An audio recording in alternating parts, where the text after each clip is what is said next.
पिंटू आगे मत जाना। पिंटू रुक ना। कुंदन बोल ना चिंटू को। हाँ पिंटू रुक ना। ओफो, क्या है? पुल के उस पार मत जाना। क्यों? अरे इतनी दूर आए हैं तो पुल के उस तरफ घूम के आते हैं ना। नहीं बिल्कुल नहीं। तू जानता है ना पुल के उस पार क्या है? क्या है? कुछ भी तो नहीं है। ए तू पागल है क्या पिंटू? परी ठीक कह रही है। भूल गया पुल के उस पार वो बूढ़ी औरत रहती है। हाँ वो उल्टे पैर वाली। इसलिए गांव का कोई भी आदमी उस तरफ नहीं आता। तुम लोग भी ना एक नंबर के फट्टू हो। अरे वो सब बस बच्चों को डराने वाली बातें हैं। कोई उल्टे पैर वाली औरत नहीं रहती पुल के उस पार। पागल है क्या? तुझे सामने की झोपड़ी नहीं दिख रही क्या?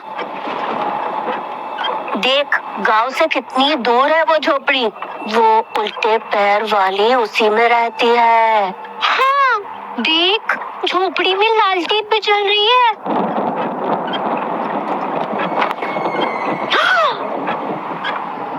मुझे तो डर लग रहा है। जल्दी निकलते हैं यहाँ से। चल।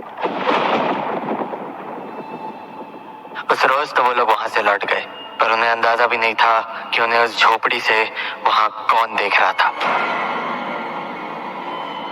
कुंदन, पिंटू और परी अपनी क्लास के सबसे शरारती बच्चे थे। तो उस शाम वो लोग अपने घर लौट ही रहे थे कि उन्हें रास्ते में उनके मास्टर जी दिखे, जो अपने घर के बाहर कुर्सी लगाकर बैठे हुए थे। अरे तुम तीनों इतनी रात को कहाँ से आ रहे हो? पुल के पार गए थे मास्टर जी खेलने। क्या पागल हो गए हो क्या? तुम्हें पता नहीं वहाँ पर क्या है? क्या है मास्टर जी? हमें तो नहीं पता। अच्छा तो तुम्हें नहीं पता कि वहाँ उल्टे पाँव वाली बूढ़ी औरत रहती है?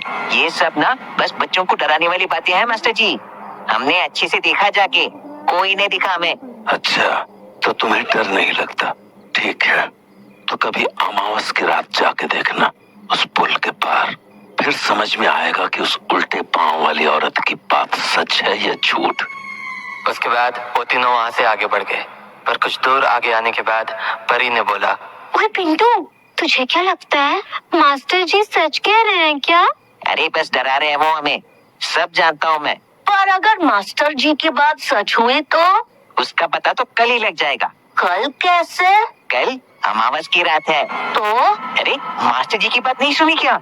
कैसे हमें चैलेंज देके चले गए कि अमावस की रात में पुल के पार जाकर दिखाओ तो समझो। तो कल हम दोबारा पुल के पार जाएंगे?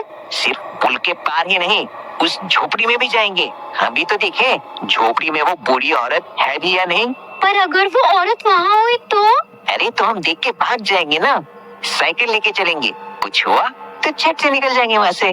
पर मेरे पास तो साइकिल है ही नहीं। अरे तुझे मैं अपनी साइकिल के पीछे बिठा दूंगा। बस कल शाम को तुम दोनों तैयार रहना, ठीक है? ठीक है। तो अगली शाम वो तीनों उस झोपड़ी के पास पहुंच गए। पिंटू हम लोग झोपड़ी के पास तो आ गए, अब क्या? अब क्या? बस झोपड़ी के अंदर जाकर देखते हैं। पर पिंटू कोई हुआ तो? अरे कुछ नहीं होगा। पर अंदर वो उल्टे पाँव वाली बुढ़िया हुई तो? अरे मैं कह रहा हूँ ना, कुछ नहीं होगा। अब चलो। तो वो तीनों उस झोपड़ी के दरवाजे तक पहुंच गए। पिंटू दरवाजा खोलने ही वाला था कि झोपड़ी का दरवाजा अपने आप खुल गया और सामने उन्हें वही बूढ़ी औरत दिखी। उस औरत को देखते ही उन तीनों की चीख निकल गई। अरे क्या हुआ? क्यों चिल्ला रहे हो? कौन हो तुम लोग? आप वही हो ना? उल्टे पाँव वाली। डायन? तुम्हें मैं डायन लगती हूँ? तुमने मेरे पाँव देखे? देखो ये उल्टे हैं क्या? उस बुढ़िया के कहने पर जब उन बच्चों ने उसके पाँव देखे तो वो किसी आम इंसान की तरह ही सीधे थे। तो ये देखकर पिंटू बोला, अरे हाँ, आपके तो पाँव सीधे हैं, हमारी तरह। हाँ और क्या? तुम लोग बेकार में डर रहे हो। तो फिर अब हो कौन? अरे ये घर है मेरा, यही तो रहती हूँ मैं। वो लोग आपस में बातें ही कर रहे थे कि तभी अचानक काफी तेज बारिश होने लगी। तो उस बुढ़िया ने कहा, अरे अरे कितनी जोर की बारिश होने लगी। एक काम करो, तुम लोग अंदर आ जाओ वरना भीग जाओगे। तो उसके बाद तीनों बच्चे उस झोपड़ी के अंदर चले गए और बारिश के रुकने का इंतजार करने लगे। तभी पिंटू ने पूछा, दादी, अगर इस झोपड़ी में आप रहती हैं, तो गांव वाले क्यों कहते हैं कि यहाँ डायन रहती है? हाँ, ये डायन वाली कहानी मैंने भी सुनी है, पर मेरी कहानी थोड़ी अलग है। बताओ ना, बताओ ना। जहाँ तक मुझे पता है तो इस गांव में कई साल पहले किसी बूढ़ी औरत को जला दिया गया था और उसके बाद गांव में ये अफवाह फैल गई कि वो डायन थी और वो यहीं इसी झोपड़ी में आकर रहने लगी।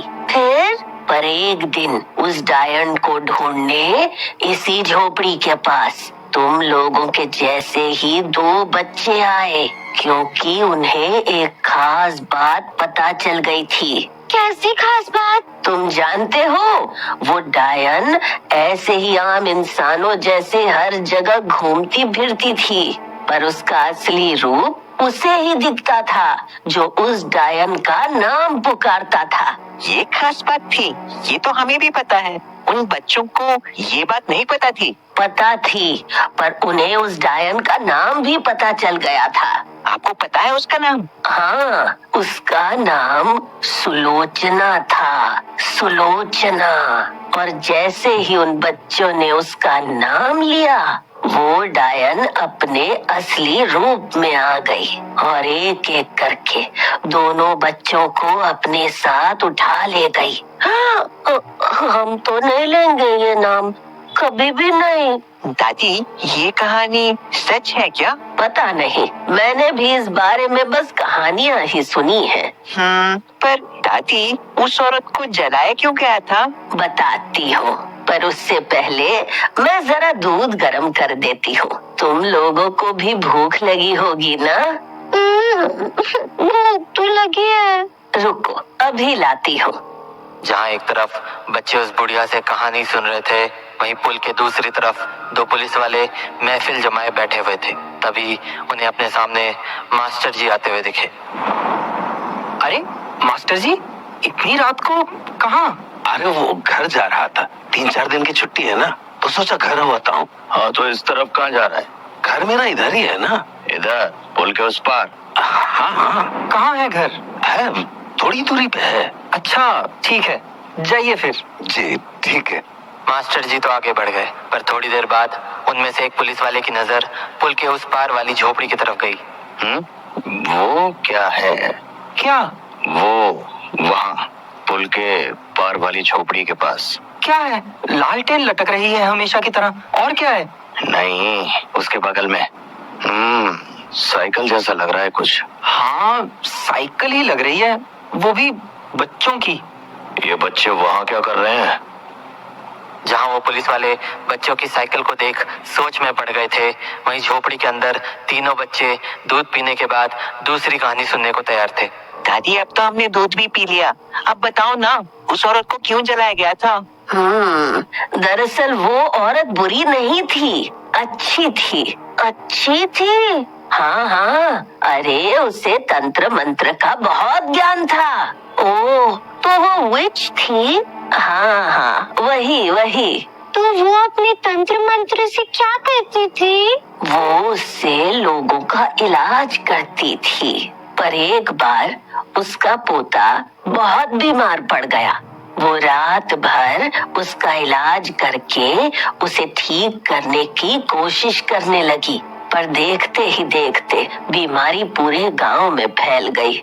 उसने अपने पोते को तो ठीक कर दिया, पर बाकी बच्चों को ठीक करने में उसे देर हो गई और गांव के बहुत से बच्चों की मौत हो गई।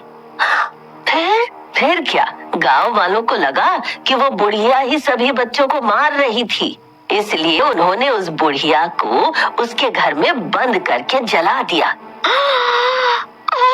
और वो बच्चा? बच्चा ही तो समझदार था।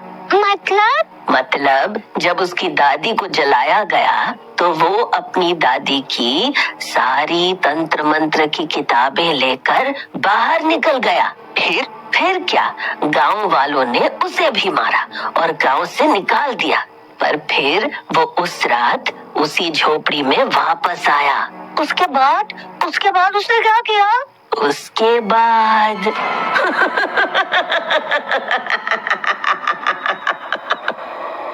पर इससे पहले कि बच्चे पूरी कहानी सुन पाते, वो तीनों बेहोश हो गए और जब उनकी आंख खुली तो उनके पांव रस्सी से बंधे हुए थे।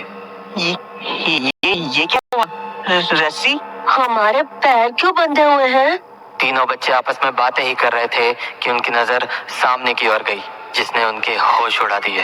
उन तीनों के सामने उनके मास्टर जी बैठे हुए थे। मास्टर जी, हाँ, आप यहाँ पर? और हमारे पैर क्यों बंधे हैं? मैंने बांधा है, आप चुप करके बैठो। मास्टर जी, बोला ना चुप रहो। मना किया था ना तुम्हें यहाँ आने से। कहानी सुनने का बहुत शौक है ना तुम्हें। जानना चाहते थे ना तुम लोग कि उस बच्चे का क्या हुआ।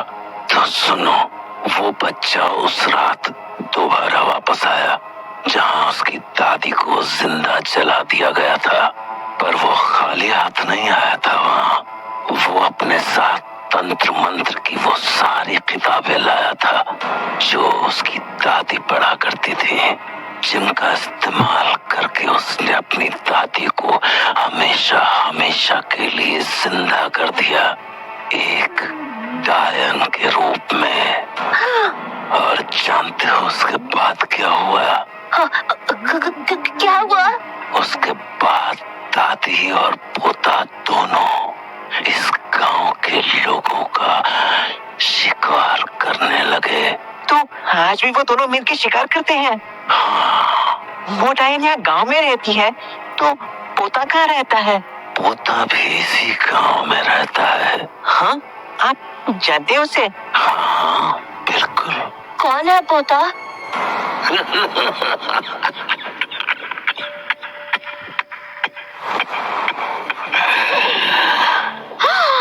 उस डायन का पोता मैं हूँ। मैं हूँ।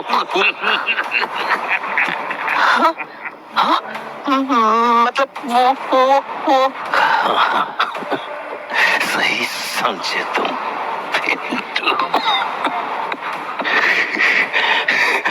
वो मेरी दादी है, सुलोचना दादी।